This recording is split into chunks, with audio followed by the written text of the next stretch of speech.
Okay, we are resuming the Rye-Town Park Commission meeting and back into public session. I'd like to have a motion for a special session of the Rye-Town Park Commission for Sunday, May 1st at 8 a.m. in the morning. And we are announcing that we will then immediately go into executive session for particular personnel matters. May I have a motion and a second? So moved. Second? Call the roll, please. Killian, Aye. Pilla, Yes. Whatever. Yes. Sack, Yes. Salanitro, Rosenberg. Yes. Zuckerman. Yes, thank you. And just add that this will be at. This will be at Rybrook Village Hall. Rybrook Village. All right, we'll notice that officially. But again, we're going directly into executive session. To The discuss last the item- appointment of particular personnel. The last item is a discussion of the RFQ process. We, as everybody knows, have received several responses to the request for qualifications that were sent out by the commission. There are many opinions about those, and I believe that what we need to do is to have a process to choose among one or more to go forward, or none to go forward. But I believe that this commission needs to make a decision to at least have a process. And in light of the fact that the applicants did spend time and effort on their submissions, and I think that they need at least a review of some kind. Comments? Julie? Yeah, I agree that we put it out, we asked people to respond, and they did, and to completely dismiss them out of hand. We may not like any of them, but I just think it's inappropriate and unprofessional to not at least have a discussion, read through them, and so. I know people were upset, it was even on people contacted me, they were upset it was on the, even on the agenda. So I think it's just, we asked only on people to to do it. discuss. If we did it, the commission decided to put out an RFQ, so we need to professionally look at it and respond to them. Dennis? Even if we don't like any of them, we at least have to. I'm certainly fine meeting the respondents to better understand their proposals, but I do think we've gotten, and I apologize that I haven't attended earlier meetings, I so regret that. Because I think we've gotten a little ahead of our skis on this one. I think really what we need to do is to master plan the park, and for like $7,000 to $10,000, we could probably do that. And then, it's like, what do you want the park to be? And then based on that, we can see if any of the RFQs or whatever they call it, fit the bill. Or better yet, identify what our options are to take the park from what it is today to what the people want it to be from a master planning process. I don't think it would be that expensive to master plan it, actually, since it's one park. Joe? I mean, my view really hasn't changed since the last meeting, which is I don't think that the responses meet the criteria that we're looking for, except for the City of Rye's response and perhaps Seaside Johnny's response, because they're already there. I'm happy to go into detail as to why the responses don't meet our criteria. I don't think it's necessary because it's so clear and obvious, but if we're going to do that, this commission should do it. It shouldn't be Yeah, I agree an with that. outsourced consultant that we pay money for, and it shouldn't be an outsourced committee of people whose responsibility and job it is not to do what we're doing. I mean, we're the ones that have to make this determination. So if we're talking about going through the proposals line by line and figuring out why it is or why it is not that we like them, okay, this commission can do it, but that's as far as I would go. Okay. Well, Yeah, I don't think, I'm not suggesting line by line, it was more, Yeah. I think there might be some decent ideas in some of these, it's just, I don't know that. and when we do it. I think to Julie's point and Dennis's point, well, actually, no, to Gary's point and Julie's point, it makes sense at least to hear these people out. Personally, after reviewing the RFQ responses, I don't think that many of the responses, if any of them, really whet my appetite, other than, and I've said this before and I'll say it again, I do think that the city of Rye should be given at least the opportunity to expand on its RFQ and to tell us how they would like to run the park, because the park is in the city of Rye. I think they would do a very good job. I think they're incented to do a good job, given the fact that it's in the city of Rye. That being said, I'm open to listening to some of the respondents, but I think that some of them are very creative. I don't know that we want to go as far as some of them would like to, but I certainly would be opening to listen to them. I'm in agreement with Paul, Julie, Dennis. I think that we need, as a commission, I mean, my original idea was to reconstitute the committee that put the RFQ together, but I think that given everything that's happened, I think that we should sit down as a commission and review the proposals, possibly in a work session, even a public work session, and sit around a table, invite the public to watch and be part, and discuss it. I said I would go that far, so you're agreeing with me too, Gary. You can say it. Joe, I'm absolutely agreeing with you if that's what you say. All right. Good. So I think that we can do that. One possibility which I throw out is to do that on that Sunday. We're having the executive session, going in public afterwards to a work session, as a possibility to think about. We don't have to do that. We could think about that because we could notice it hereafter, or we could do it next month at the commission's pleasure. I think it would be impolite to invite these people in on a weekend to I don't think present we to should us. invite the people on a weekend. I don't think we should invite them at all to the first session. I think we should decide amongst the Who we commission might which wanna ones, invite back. which ones we might want to invite back. I agree 100% with you, Julie. Which ones we might want to invite in back to have a more in-depth conversation. All right? So we can decide that subsequently. All right. Is there any new business? I see a hand in the audience, Mr. Chair. Comments from the public.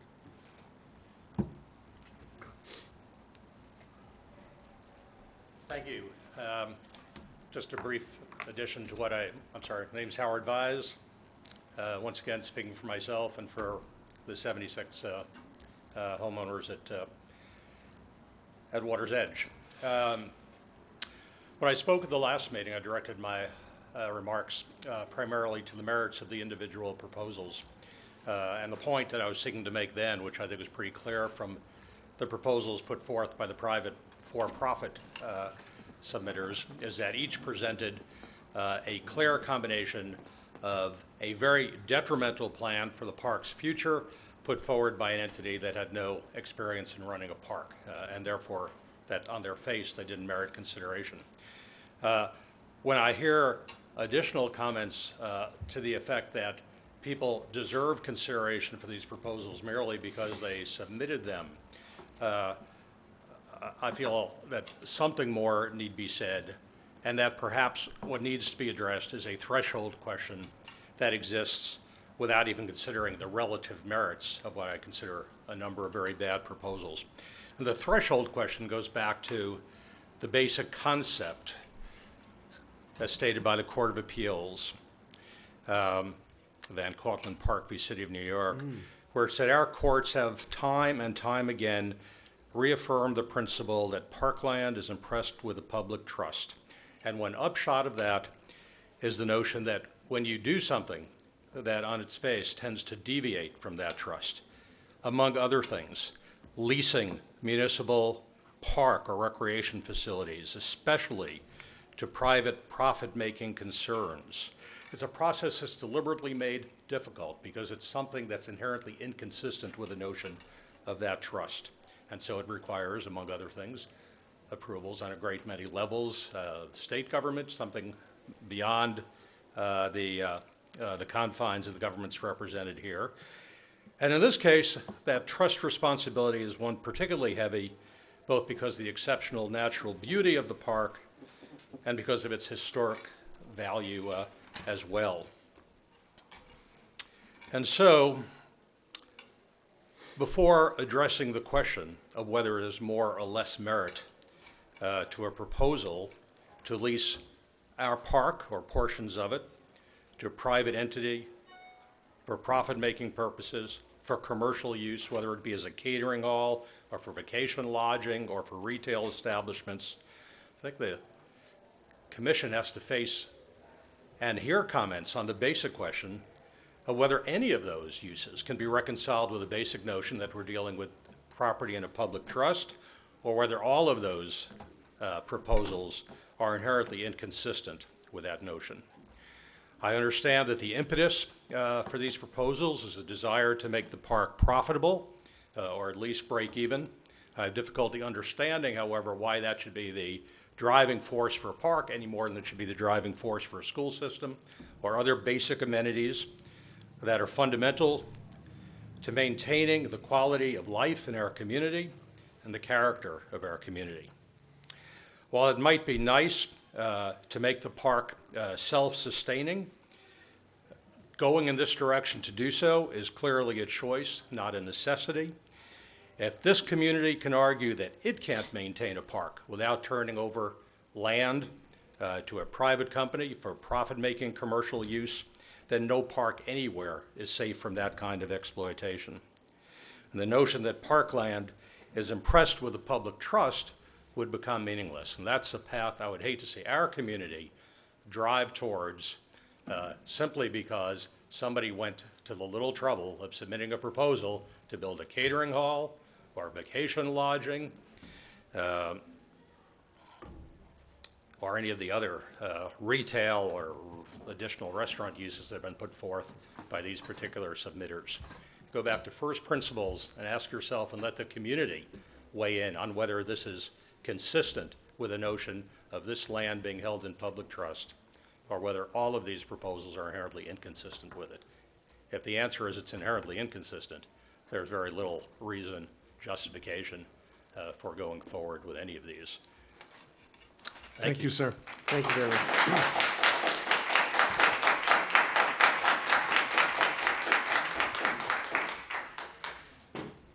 I just had a quick, State your name. my name is Lindsay Jackson. I'm a councilwoman for the town of Rye, and I'm also a lifelong Rye Town resident. I do have some concerns about the RFQ and the possible evaluation of them.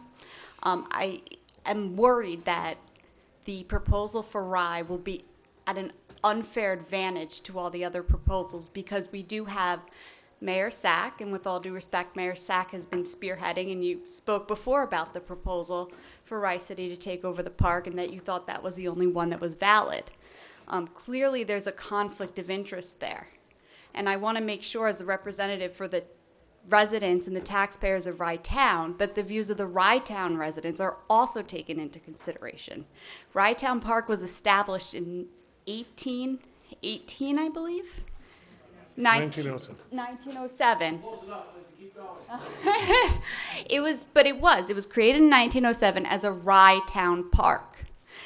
Because of the community in Rye breaking off to become a city in 1942, we've created this commission, but I do want to make sure that all the voices of all the communities are heard. That includes Mamaroneck, Rybrook, and Portchester, because those residents use the park as well. So I just want to ask that you consider, Mr. Sack, when evaluating their proposals, please make sure that you can do it fairly in a concise manner. Well, I think that I would endorse everything that Howard Wise just said and refer you to his comments.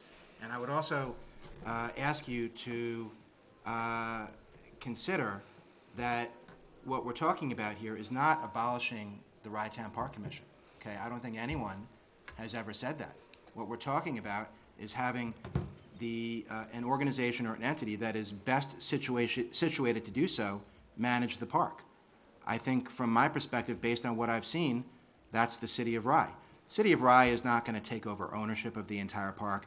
The City of Rye, if the City of Rye is managing the park, is not going to make all the decisions. All of those decisions will still be made by the Rye Town Park Commission. So I think that perhaps you're misunderstanding what the nature of the proposal is, and I'd be happy to sit down with you and help you understand that better so that we can clear that up.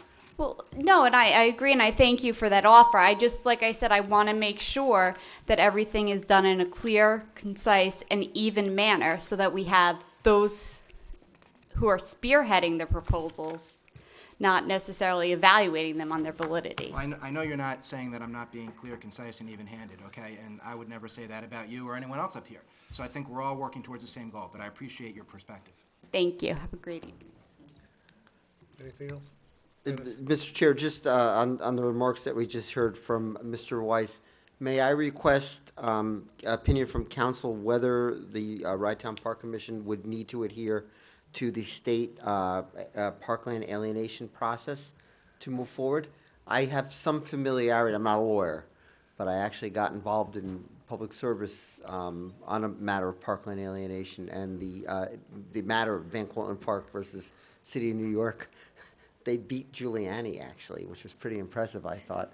And since the days of the Romans, parkland has been for everybody's equal enjoyment. The public trust doctrine is really the seminal, I guess, doctrine. And you find out when you go afoul of it when you get sued. It's through case law. It's not through prescribed law, or general municipal law or whatever. Generally speaking, revocable leases are possible. But, the question becomes, is really somebody going to want to put millions of dollars of capital improvement to have a lease agreement that would be revocable? And it has to be revocable, actually, to Mr. Weiss's part. I'm pretty certain about that. But if council could give us an opinion about where the state alienation process, I've never done something with the public-private partnership in a park, but I know we had trouble doing a senior center in a park, right, Ms. Clears, right? It can't be, you can't give an exclusive use to anyone, even the government, like Portchester tried to do a senior center, and they weren't able to do it, giving an exclusive right for a part of the park to use senior center.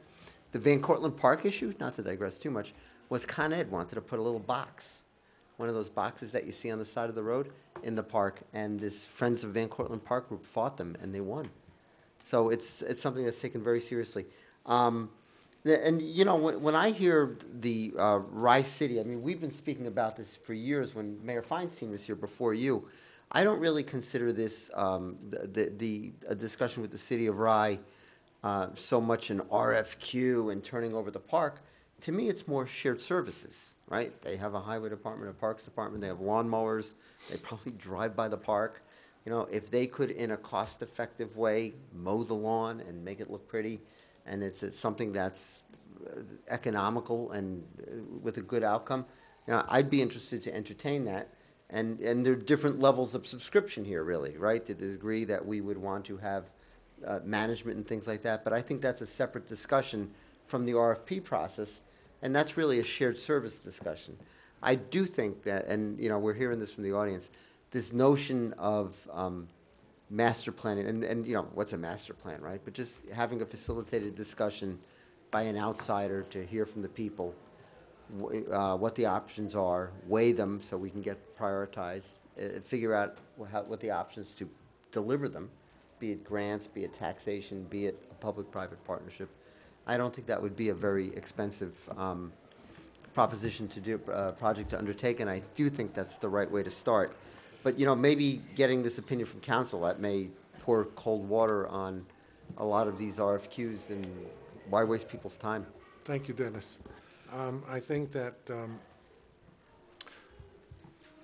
we have a Rye Town Council meeting that is almost an hour late now, and anybody who here wants to stay, we have a presentation from Places for Public Spaces, which is a nonprofit group specializing in master planning parks, which we are doing for Crawford Park. You're all welcome to stay and hear that. We have one item of new business. The issue was raised about the salary for the interim park director and 2 of the employees. This has been, has not been on the public agenda, but it was just passed out to the members of the commission, and I would would like to have a motion and a second for that. So moved. Second? May I say all in favor? You're not Yes. gonna read what it is? I Um, mean, it wasn't. Yeah, Well, They we want should, no we should to- read it. okay. You should read it. Okay. Debbie, you want to read this, except for the, who's making the motion? At a regular meeting of the Rye-Town Park Department Board of Commissioners held on April 19th, 2016, at 6 p.m. at the Village of Portchester Courtroom, 350 North Main Street, Portchester, New York, with Supervisor Gary J. Zuckerman presiding. Present, Martha Sokol McCarty, Deputy Town Attorney, Joe Sack, Paul S. Rosenberg, Dennis Pilla, Julie P. Killian, Debbie Reisner. Absent, Paul Noto, and Benedict Salanitro. That Supervisor Zuckerman made, No, so I'm sorry. just whereas, just do the Thank whereas. you. Whereas the following changes to staffing would be made. 1, Teresa Finelli will be compensated at the rate given to the prior park director until notice is given or until a new and permanent park director is chosen. And 2, that Catherine Aguilar and Luke Glockenberg will be compensated by an additional $2 an hour above their current compensation in lieu of the 2% increase until further notice is given or until a new and permanent park director is chosen. Be it resolved don't that think we need Teresa that. Finelli, Catherine Aguilar, and Luke Glockenberg will be compensated in the above addressed manner. You're getting a raise, Terry. And until further notice means that at the next meeting, we could decide we take this away. Sure. That's what that means? Yeah. Okay. Right, and to the clarifying. extent that my suggestion is not being acted on tonight, that's the only reason I would be in favor of voting for this right now. One change is at a regular meeting of the Rye-Town Park Commission held on.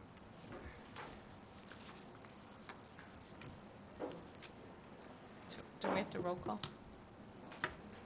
What's that? Don't we have Yeah. to roll We call? have a Do you need motion and a a motion second? and a second I to made a motion. accept the You guys amendment? did that. We had a motion, Paul made the Dennis made the motion, second. Dennis made the second. Now we Um, need roll call. For you the wanna do a amendment? roll call or As amended, as amended? That's amended. As amended. All in favor? yes. Aye. Aye. You don't have to do, Would you like to for do a money roll thing, you have call? to do roll call for a money thing, Good. right? Call the roll, Debbie. Commissioner Might have to- Killian, Yes. Commissioner Pilla, Yes. Commissioner Sack, Yes. Commissioner Salanitro, Commissioner Rosenberg. Yes. Commissioner Zuckerman. Yes. Thank you. Motion to adjourn. Second. All in Aye. favor? Aye. Dead. Thank you all. Thank you and good night.